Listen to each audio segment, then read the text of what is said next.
નમસ્કાર, આપ જોઈ રહ્યા છો ટીવી 13 ગુજરાતી અને હું છું આપની સાથે ધરતી। વિગતવાર સમાચાર પર નજર કરીએ। કેન્દ્રીય ગૃહ અને સહકારિતા મંત્રી અમિત શાહ અમદાવાદ આવશે। અમદાવાદમાં યોગ દિવસે ગૃહમંત્રી અમિત શાહ હાજરી આપશે। અમિત શાહ આંતરરાષ્ટ્રીય યોગ દિવસની ઉજવણી અમદાવાદમાં કરાશે તો 21 જૂને આંતરરાષ્ટ્રીય યોગ દિવસની ઉજવણી કરવામાં આવશે।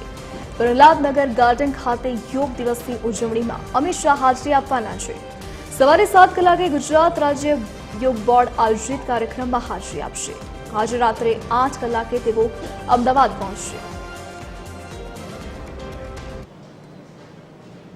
વધુ જાણકારી સાથે associate editor Sonal Anadkat phone line પર જોડાઈ ગયા છે।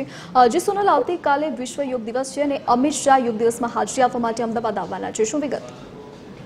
જી, કેન્દ્રીય ગૃહ અને સહકારિતા મંત્રી અમિત શાહ વધુ એક વખત અમદાવાદ આવી રહ્યા છે। 21 જૂને આવતીકાલે જે આંતરરાષ્ટ્રીય યોગ દિવસની ઉજવણી થઈ રહી છે તે અંતર્ગત અમિત શાહ આંતરરાષ્ટ્રીય યોગ દિવસની ઉજવણીમાં ભાગ લેવા માટે આવશે। પ્રહલાદનગર ગાર્ડન ખાતે જે ઉજવણી થવાની છે ત્યાં કાર્યક્રમ અમિત શાહ હાજરી આપવાના છે। કાલે સવારે 7 વાગે રાજ્ય યોગ બોર્ડના ઉપક્રમે જે કાર્યક્રમો આયોજિત થયા છે તે અંતર્ગત પ્રહલાદનગર ગાર્ડન ખાતે જે ઉજવણી થઈ રહી છે તેમાં ખાસ હાજરી આપવા માટે અમિત શાહ અમદાવાદ આવવાના છે અને આજે રાત્રે 8 વાગ્યે તેઓ અમદાવાદ પહોંચી જશે। જી સોનલ, વિગત બદલ આપનો આભાર।